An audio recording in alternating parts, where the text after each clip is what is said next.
بسم اللہ الرحمن الرحیم۔ ناظرین کرام، السلام علیکم۔ ڈاکٹر ضیاء الحق شمسی آپ سے مخاطب ہے۔ میں آج ایک بہت ہی خاص پیغام لے کر آیا ہوں۔ زیادہ وقت نہیں لوں گا، لیکن آپ سے گزارش کروں گا کہ میرا یہ ویڈیو اپنے بچوں کو بھی دکھائیے، کیونکہ اس میں ایک انتہائی اہم اسلامی قدر کا ذکر کرنے جا رہا ہوں۔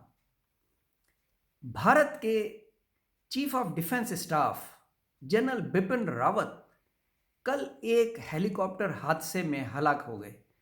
ان کی بیگم صاحبہ بھی ان کے ساتھ تھیں اور کچھ اسٹاف کے لوگ اور کچھ اور فوجی ان کے ساتھ تھے۔ یہ ایک انتہائی افسوسناک واقعہ ہے، لیکن مجھے اس بات پہ افسوس ہوا کہ کچھ لوگ اس کو سیلیبریٹ کر رہے ہیں پاکستان میں، غالباً اس لیے کہ وہ جنرل بپن راوت کی پالیسیز سے اختلاف رکھتے تھے۔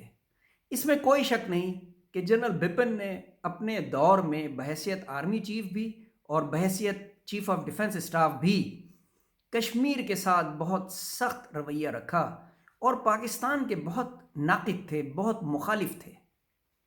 لیکن بحیثیت مسلمان ہمیں اس بات کی اجازت نہیں ہے، یا ہماری اسلامی اقدار ہمیں اس بات کی اجازت نہیں دیتی کہ دشمن پہ اگر کوئی ناگہانی آفت آئے تو ہم اسے سیلیبریٹ کریں۔ ہاں، اگر ہم انہیں کسی جنگ میں شکست دیتے تو ہم یقیناً سیلیبریٹ کرتے۔ ہم اگر انہیں مذاکرات کی ٹیبل پہ شکست دیتے تو ضرور سیلیبریٹ کرتے۔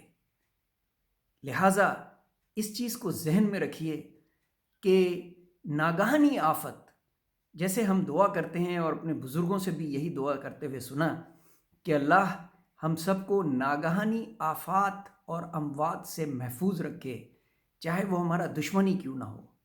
اس لیے یہ میرا ایک پیغام ہے آپ سب کے لیے، اور آپ اپنے بچوں کو بھی اسی قدر کی اہمیت کا اجاگر کریں کہ دشمن کو شکست دیں میدان میں، لیکن اگر وہ کسی آفت جو ناگہانی ہو اس میں وہ ہلاک ہو جائے تو اس کو سیلیبریٹ نہ کریں۔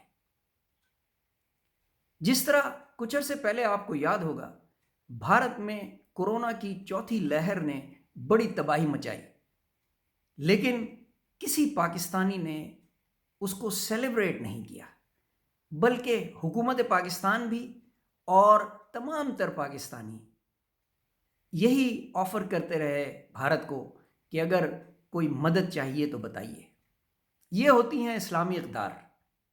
مجھے بڑی خوشی ہے کہ ہمارے chairman joint chief, army chief, naval chief اور ایئر چیف نے کنڈولنسز میسج بھیجے ہیں جنرل بپن راوت کی ناگہانی موت پہ۔ میں آپ سب سے یہی گزارش کروں گا کہ اللہ سے توبہ کیجیے اور اللہ کا شکر ادا کیجیے کہ ہم کسی بھی ناگہانی آفت یا اموات سے محفوظ ہیں۔ میں یہی پیغام دینا چاہتا تھا۔ بہت شکریہ، اپنا بہت خیال رکھیے گا۔ اللہ حافظ۔